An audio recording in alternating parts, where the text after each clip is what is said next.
Hello students. बच्चों, आज आपका इलेक्ट्रोमैग्नेटिक इंडक्शन चैप्टर का लास्ट पार्ट शुरू होने जा रहा है, दैट इज एसी जनरेटर। ठीक है।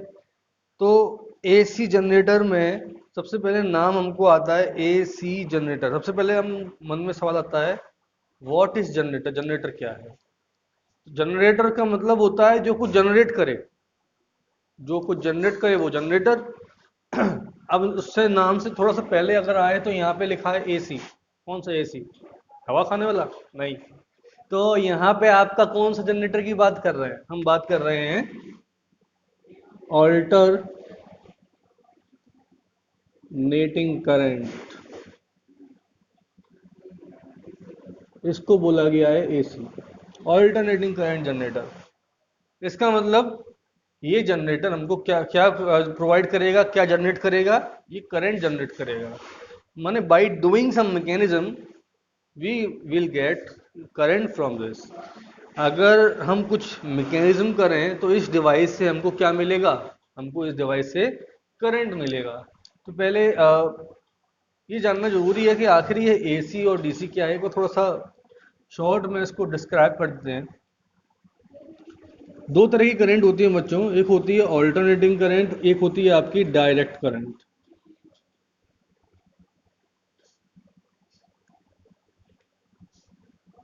जिसको हम बोलते हैं डीसी। ठीक है। ऑल्टरनेटिंग करंट कहाँ यूज होती है? ऑल्टरनेटिंग करंट आपकी हमारे होम में, घरों में सप्लाई जो आती है वो ऑल्टरनेटिंग करंट है। ठीक है। फैक्ट्रीज वगैरह में जितनी भी हैं ज़्यादातर ऑल्टरनेटिंग करंट होती हैं।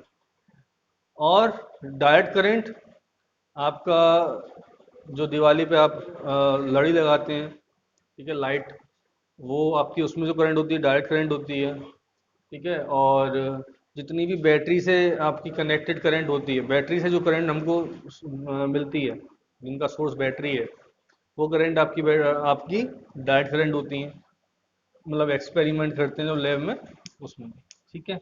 अब जरा समझते हैं अंतर क्या है। अल्टरनेटिंग करंट आपकी ऐसी करंट होती है जिसका मैग्नीट्यूड समय के साथ,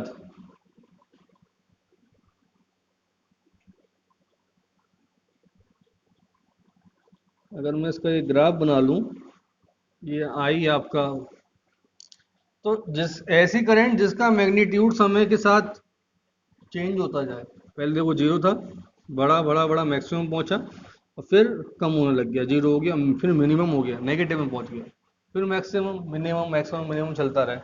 तो ऐसी करंट जिसकी डायरेक्शन चेंज हो रही है, देखो एक बार पॉजिटिव हो रही है, एक बार नेगेटिव हो रही है, तो एक तो करंट कैसी है?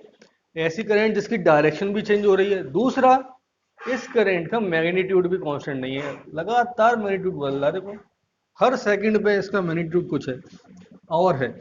शुरुआत में 0 सेकंड पे जीरो है, 1 सेकंड पे मान लो 2 एम्पियर, 4 एम्पियर, 6 एम्पियर, मैक्सिमम 6 पहुंचा, फिर अगले सेकंड में फिर से 4 एम्पियर, 2 एम्पियर, जीरो, फिर -2, -4, -6, फिर से वापस वही साइकिल चलती रही। तो ये ऐसी करंट जो होती है इसको हम बोलते हैं आपका ऑल्टरनेटिंग करंट।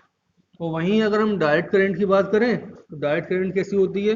डायरेक्ट करंट होती है हमारे गाय जैसी, बड़ी सीधी। ये है डायरेक्ट करंट। इसकी एक फिक्स्ड वैल्यू, जैसे कि अगर ये 2 एम्पियर है, यहाँ से यहाँ तक इसकी वैल्यू 2 है, तो ये 2 ही रहेगी पूरे टाइम। बात समझ में आ गई? अगर ये वैल्यू चेंज हो रही होती या डायरेक्शन चेंज हो रहा होता तो ये डीसी करंट नहीं होती, ये होती है आपकी अल्टरनेटिंग करंट। इसीलिए ये होती है आपकी डायरेक्ट करंट, ये होती है अल्टरनेटिंग करंट। जनरेटर जो होता है वो करंट को जनरेट करता है by doing some mechanism. It is a device which generates the electric current. It can generate both type of electric current, direct current and alternating current as well, but we are studying only alternating current generator. ठीक है। दोनों तरह की current generate कर सकता है, लेकिन हम अभी कौन सा पढ़ रहे हैं? केवल ऑल्टरनेटिंग करंट जनरेटर। तो let's focus on our topic.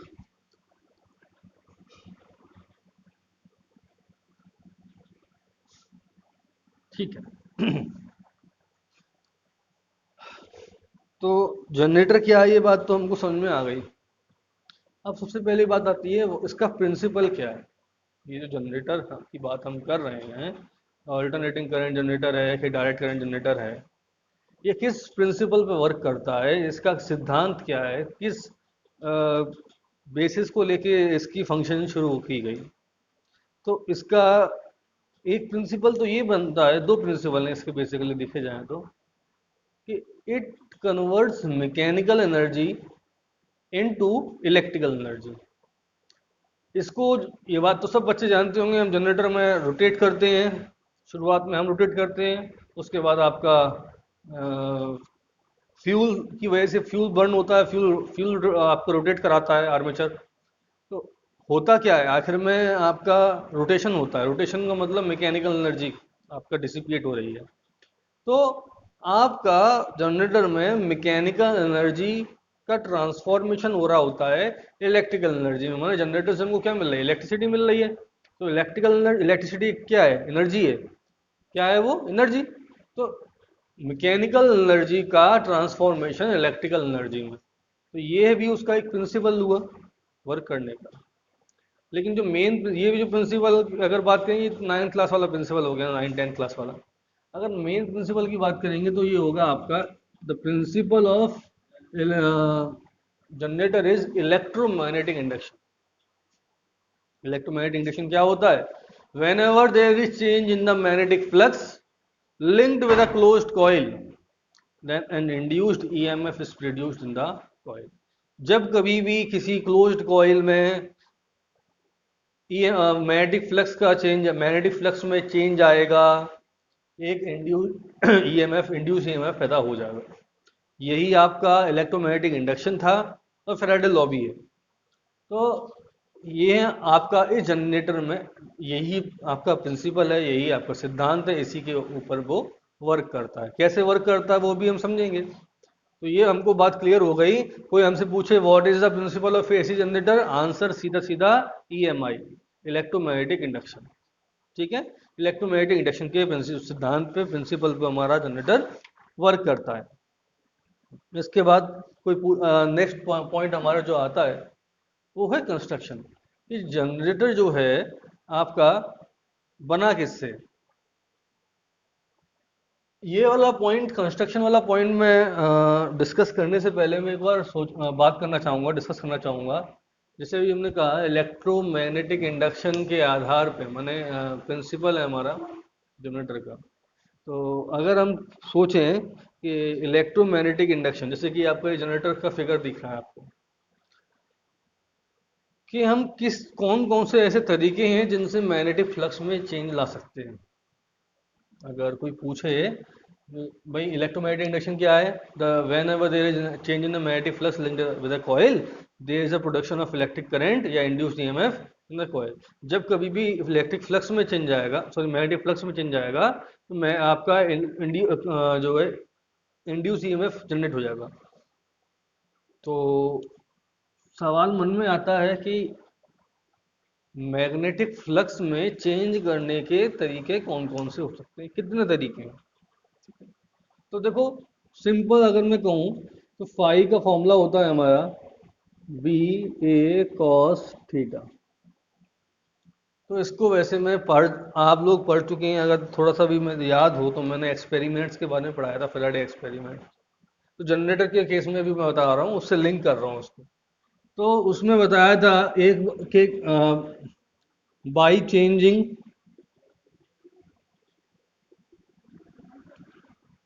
The magnitude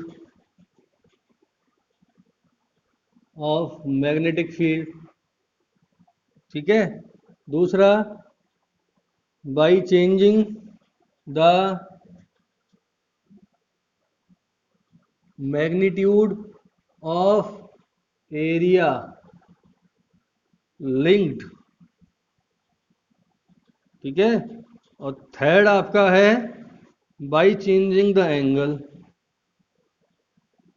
by changing angle theta between B and A. देखो भाई, तीन तरीके हैं आपका मैग्नेटिक फ्लक्स में चेंज लाने के। कौन कौन से हैं? पहला तरीका है आपका कि आप मैग्नेटिक फील्ड की वैल्यू में चेंज कर दो। मैग्नेटिक फील्ड की वैल्यू है, उसको कभी इंक्रीज करो, कभी डिक्रीज करो, इंक्रीज करो, डिक्रीज करो। इससे क्या होगा? मैग्नेटिक फील्ड लाइंस कभी बहुत ज़्यादा हो जाएंगी, कभी बहुत कम हो जाएंगी। मैग्नेटिक फील्ड लाइंस की वैल्यू इंक्रीज होगी और एरिया आपकी एरिया से लिंक होगी, फाई में चेंज आया। फिर डिक्रीज हुई, फिर से फाई में चेंज आया, तो आपका ईएमएफ इंड्यूस हो जाएगा। ये वाला एग्जांपल आपको याद होगा, जब मैग्नेट पास आती थी और दूर जाती थी, पास आती थी दूर जाती थी, तो वही वाला केस है ये। दूसरा आपका है by changing the magnitude of area. भाई मैग्नीट्यूड ऑफ एरिया माने एरिया की वैल्यू हम चेंज करें, उससे आपका ये जो इलेक्ट्रोमैग्नेटिक इंडक्शन है उसमें चेंज, वो क्रिएट इलेक्ट्रोमैग्नेटिक इंडक्शन हो, मैग्नेटिक फ्लक्स में चेंज आए। ऐसा कैसे हो सकता है? आपने याद होगा, आपने एक टॉपिक पढ़ा था मोशनल ईएमएफ, याद है ना? उसमें हम क्या करते थे, रॉड को ऐसे सरकाते थे रेल्स पे। जो रेल्स थी मेटलिक रेल्स, उस पे हम रॉड को ऐसे पुश करते थे, तो उससे क्या होता था, जो एरिया पहले मैग्नेटिक फील्ड में है ना, पूरा का पूरा, पूरा का पूरा मैग्नेटिक फील्ड में था, याद होगा आपको। तो जो पहले मैग्नेटिक फील्ड में एरिया था, वो पहले एरिया ज़्यादा था, जो सरका के ऐसे ले आए रॉड को इस साइड किया, तो एरिया रिड्यूस हो गया। एरिया रिड्यूस हुआ तो फाई की वैल्यू में चेंज आएगा। क्यों आएगा? तो वो पहले फाई का फॉर्मूला इन तीनों पे डिपेंड करता है, बी पे डिपेंड करता है, ए पे डिपेंड करता है, कॉस थीटा पे डिपेंड करता है, मैंने एंगल पे डिपेंड करता है। तो बी की वैल्यू चेंज होगी, फाई चेंज होगा, ए की वैल्यू चेंज होगी, फाई चेंज होगा। तो ध्यान रहे यहाँ पे एरिया कौन सा होना चाहिए, वो वाला एरिया जो कि आपका मैग्नेटिक फील्ड में है, माने मैग्नेटिक फील्ड से लिंक है, मैग्नेटिक फील्ड लाइन से। अब तीसरा केस है आपका, जो आपका एंगल बनना है ना मैग्नेटिक फील्ड लाइंस और जो एरिया है आपका कॉइल का एरिया वेक्टर है जो, उसके बीच में आप एंगल चेंज करो कंटिन्यूसली। कंटिन्यूसली आप एंगल बदलते रहो, एंगल एक जैसा मत रखो। एंगल लगातार बदलने का तरीका तो एक ही है, सर्कुलर मोशन। सर्कुलर मोशन ही ऐसा मोशन है जिसमें हर पॉइंट पे डायरेक्शन चेंज होती है, माने एंगल बदलता है। तो आप रोटेट कराओ किसी चीज को, मैग्नेटिक फील्ड में रोटेट कराओ, तो क्या होगा, उसके अंदर इलेक्ट्रिसिटी प्रोड्यूस हो जाएगी। क्यों भाई? फाई चेंज होगा, और फेराडे बाबा बता के गए कि फाइव जब जब चेंज होगा तब तक हमको करंट मिलेगा, इलेक्ट्रोमैग्नेटिक इंडक्शन हो जाएगा। तो ये बात हमको क्लियर हो जाती है कि तीन तरीके से हम आपका करंट प्रोड्यूस कर सकते हैं। अब सबसे आसान तरीका कौन सा है, ये देखने वाली बात है। क्या मैं मैग्नीट्यूड आपका मैग्नेटिक फील्ड का बार बार चेंज कर सकता हूँ? कैसे चेंज करूँगा, सोचने वाली बात है। जैसे इतना बड़ा सेटअप मैं लगा रहा हूँ, तो कभी छोटी मैग्नेट लेके आऊँ, फिर उसको हटा के बड़ी मैग्नेट लगाऊं, फिर छोटी मैग्नेट लेके आऊँ, फिर बड़ी मैग्नेट लगाऊं, या मैग्नेट को ऐसे बार बार यूँ करता रहूँ, आगे पीछे पुश पुश एंड पुल करता रहूँ, ऐसा करूँ अगर, तो मैग्नेटिक फील्ड लाइंस की वैल्यू चेंज होती रहेगी। क्या ऐसा करना कुछ ज़्यादा कठिन नहीं हो जाएगा? मोशनल ईएमएफ था, मैं मानता हूँ, लेकिन मोशनल ईएमएफ हमारे लिए कन्वीनियंट सोर्स नहीं बन सकता। कन्वीनियंट सोर्स माने कॉमर्शियल सोर्स, जैसे हमको कॉमर्शियली बिजली मिलती रहे, वो नहीं बन सकता। दूसरा आ जाओ, एरिया।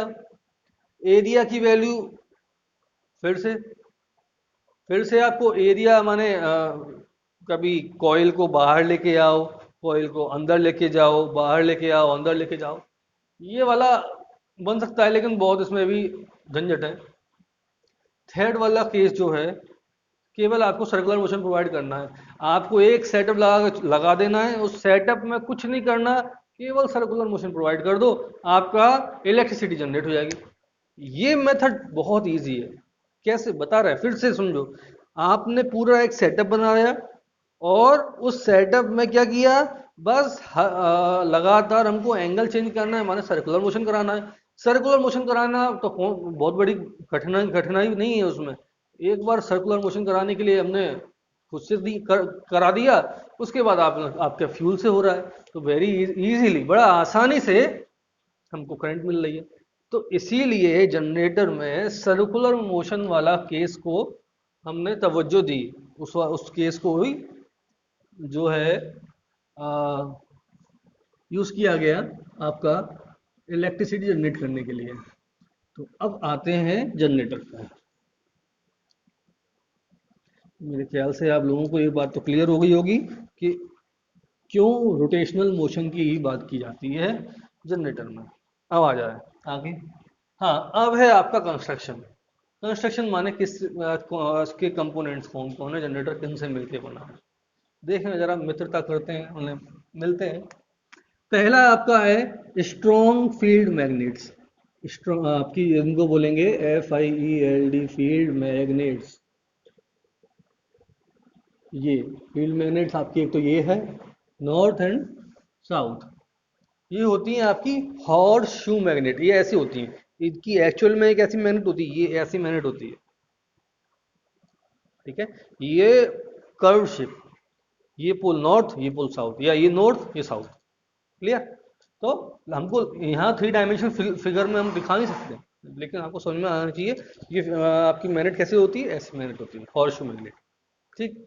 तो ये पहली आपकी कंपोनेंट क्या है, फील्ड मैग्नेट। क्या इसका काम क्या है, मैग्नेटिक फील्ड प्रोवाइड करना। इसका काम है constantly magnetic field lines provide करना, मैग्नेटिक फील्ड की वैल्यू बनाए रखना या मैग्नेटिक फील्ड लाइंस प्रोवाइड करना। तो देखो मैग्नेटिक फील्ड लाइंस कहाँ से कहाँ जाती हैं, नॉर्थ टू साउथ। ठीक है, क्लियर हो गया। सेकंड सेकंड हमारा कंपोनेंट है हमारा आर्मेचर। ये आर्मेचर।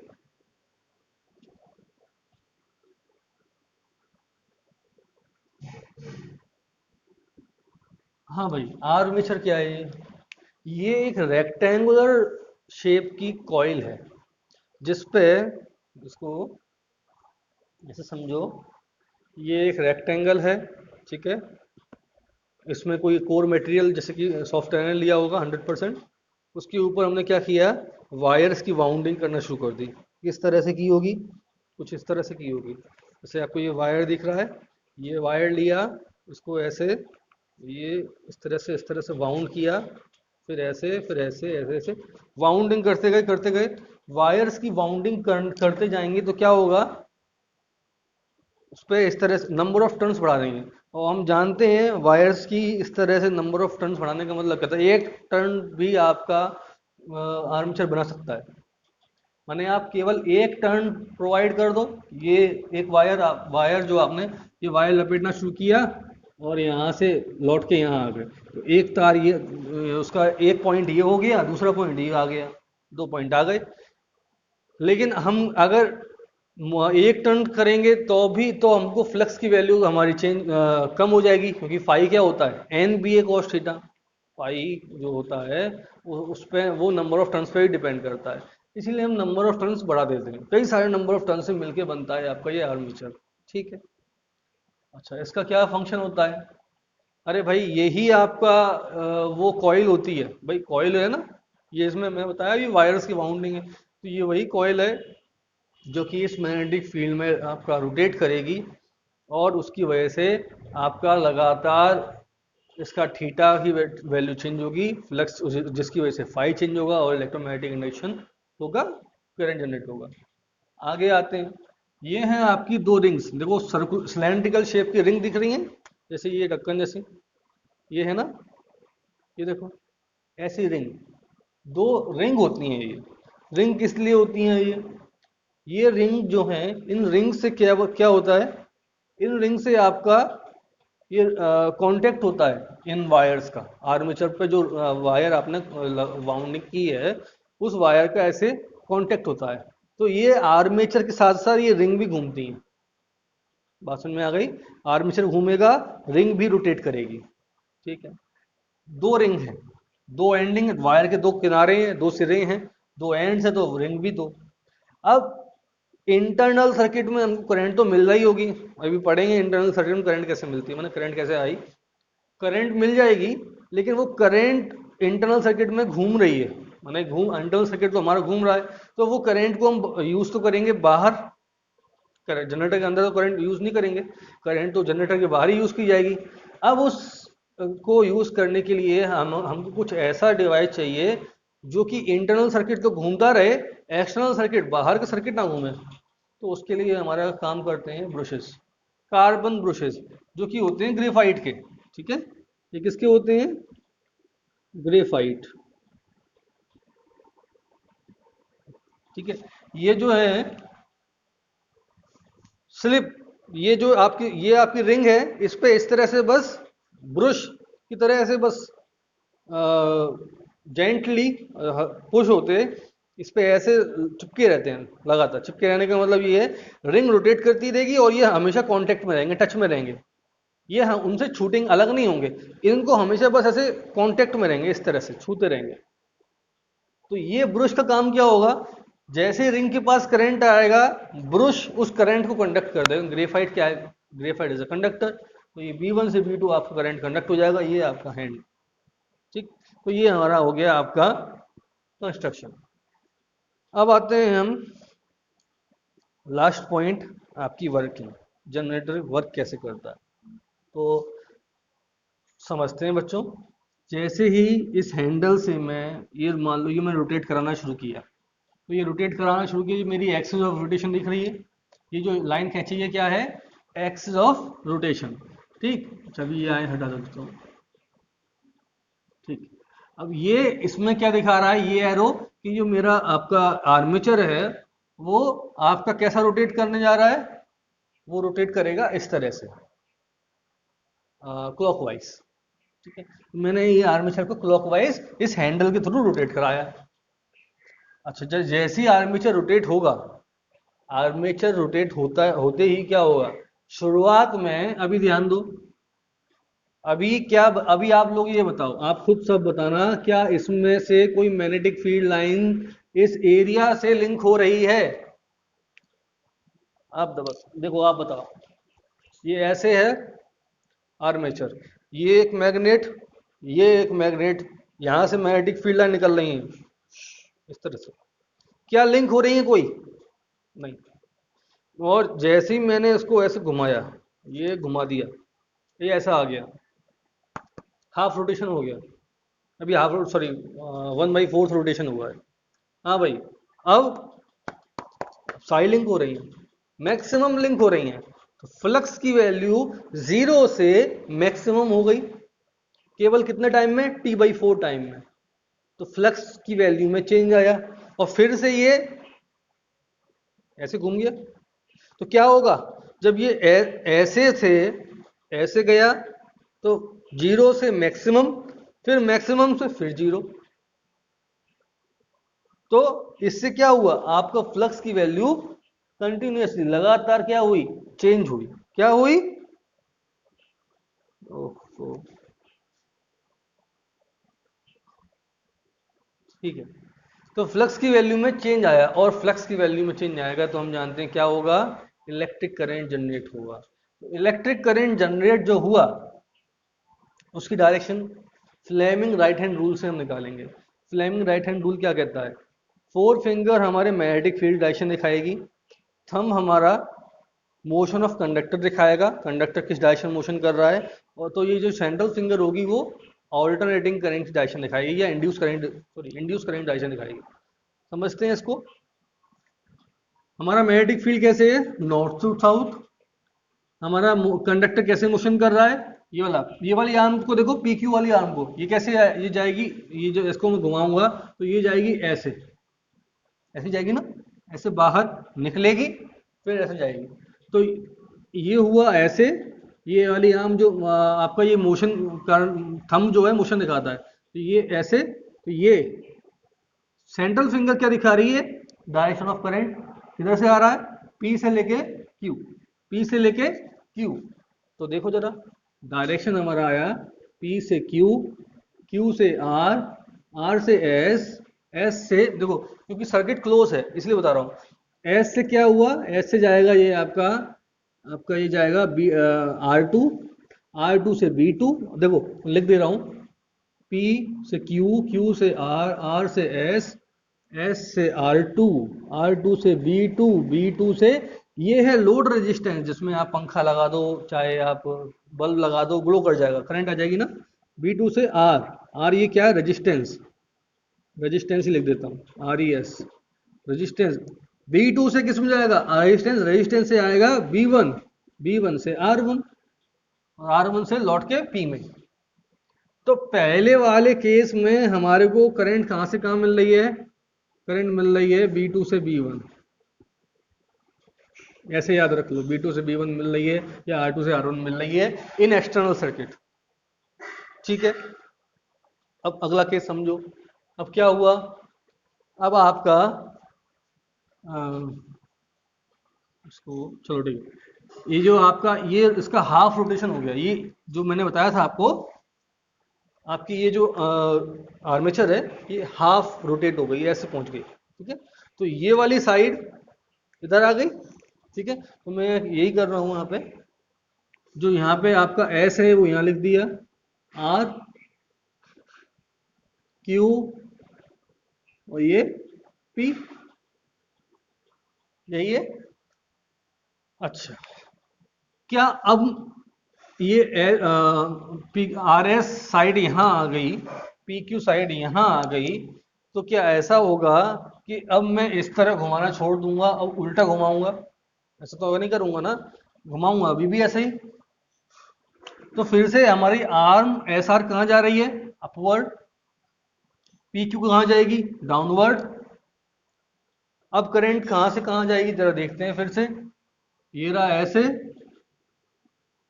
ये रहा ऐसे, एस आर में बाहर आएगी आपकी आर्म एस आर। करंट फिर से एस से आर। अब देखो करंट कैसे जाता है, करंट अब चल रहा है एस से आर, आर से क्यू, क्यू से पी। अब पी किससे जनरेट कनेक्टेड है? ध्यान दो, पी आपका कनेक्टेड है R1 से। पी किससे कनेक्टेड है आपका?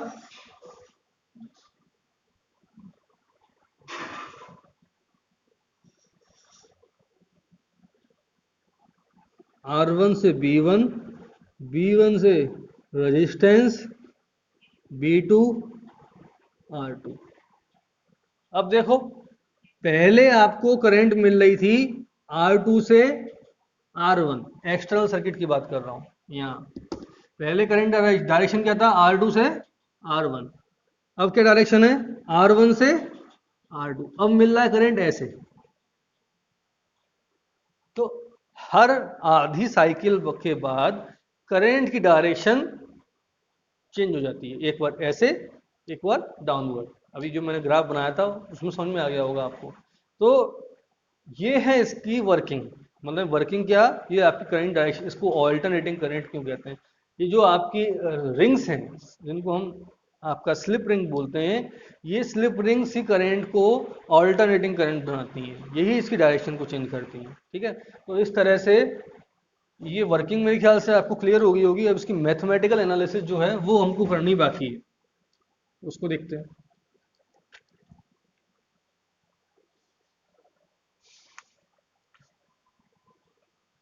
देखो बच्चों, हम जानते हैं फाई होता है हमारा N B A cos theta, क्योंकि सर्कुलर मोशन में, ये सर्कुलर मोशन है, हमने मान लिया इसको रोटेट करने की हमारी एंगुलर स्पीड ओमेगा है। तो angular speed equals to angular displacement upon time, तो यहाँ से theta equals to omega into T. तो phi equals to N B A cos omega T, theta की वैल्यू पुट कर दी। ठीक है बच्चों। अच्छा, अब हमारा ईएमएफ का फॉर्मूला कहता है Faraday's law, E equals to minus K D phi over D T. Phi की वैल्यू पुट करेंगे, minus K D over D T of N B A cos omega T. N B A जो है हमारा constant, तो minus का N B ए बाहर आ जाएगा। तो हम जानते हैं कॉस ओमेगा टी का डिफरेंशिएशन करेंगे तो क्या आएगा? माइनस के sign omega T into omega. तो माइनस का omega sine omega T, chain rule लग गया। ठीक है, क्लियर होगा मेरे ख्याल से। माइनस माइनस प्लस, ये हो जाएगा एन बी ए ओमेगा साइन ओमेगा टी। ये है आपका EMF का फॉर्मूला। अब इसमें जो है एन बी ए ओमेगा जो है, देखो साइन ओमेगा टी की अगर वैल्यू 1 हो जाए तो ये ईएमएफ मैक्सिमम हो जाएगा। इसीलिए एन जो आपका एन बी ए ओमेगा है, इसको मैक्सिमम ईएमएफ ई नॉट बोलते हैं, एन बी ए ओमेगा। ठीक है, तो यहाँ से आपका फॉर्मूला बन जाता है E equals to E naught sine omega T, क्योंकि करंट का फॉर्मूला होता है I equals to V upon R, तो E अपॉन आर, तो ये होता है आपका, यहाँ पे लिखेंगे सीधे E naught sine omega T upon are.